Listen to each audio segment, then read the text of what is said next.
వెట్రి కగజం అధినేత దళపతి విజయ్ మహాబలిపురంలో నిర్వహించిన ఇఫ్తార్ విధిలో పాల్గొని కీలకమైన రాజకీయ ప్రకటనలు చేశారు. ఆయన చేసిన వ్యాఖ్యలు తమిళనాడు రాజకీయాల్లో సంచలనం రేపాయి. తమిళనాడు అసెంబ్లీ ఎన్నికల్లో తాను ఒంటరి పోరాటమే చేయనున్నట్లు విజయ్ స్పష్టంగా ప్రకటించారు. తాను ఏ పార్టీతోనూ పొత్తు పెట్టుకునేది లేదన్నారు. తాను ప్రజలతోనే పొత్తు పెట్టుకున్నట్లు తెలిపారు.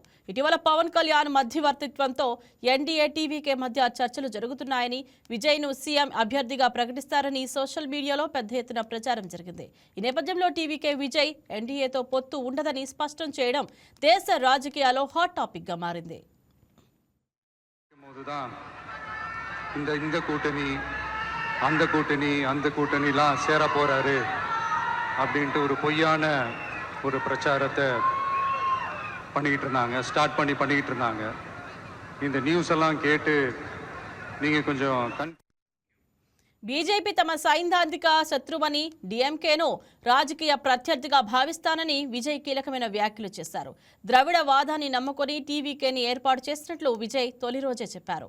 దానికి పూర్తి వ్యతిరేక భావజాలమైన బీజేపీతో కలిస్తే టీవీకే ఇబ్బందుల్లో పడుతుందని ఆలోచిస్తున్నారని అంటున్నారు.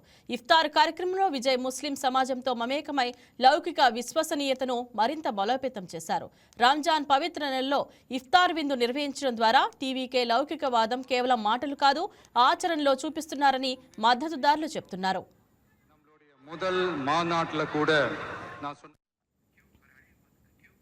తనను అన్ని రకాలుగా తొక్కేసే ప్రయత్నం చేశారని, కానీ తాను బెదిరేది లేదని విజయ్ ధైర్యంగా చెప్పారు.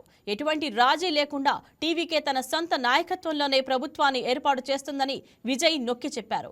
దైవ కృప, సమిష్టి సంకల్పంతో విజయం ఖాయమని చెబుతూ వదంతులను పట్టించుకోకుండా విశ్వాసం ఉంచాలని ఆయన మద్దతుదారులను కోరారు. ఫిల్మ్ కెరీర్ వదిలిపెట్టి రాజకీయాలకు వచ్చిన విజయ్ లక్ష్యం ముఖ్యమంత్రి పదవి మాత్రమేనని టీవీకే పరిపాలక కమిటీ నేతలు స్పష్టం చేశారు. డిప్యూటీ సీఎం పదవిపై వచ్చిన ప్రచారాన్ని పార్టీ ఖండించింది. ఒంటరి పోరు ప్రకటన, లౌకిక వేదిక, సైద్ధాంతిక స్పష్టత ఇచ్చారు. ఇఫ్తార్ విందు విజయ్కు కేవలం సామాజిక కార్యక్రమం మాత్రమే కాదు, 2026 అసెంబ్లీ ఎన్నికలకు ముందు టీవీకే వ్యూహాన్ని బహిరంగంగా ప్రకటించిన వేదికైంది.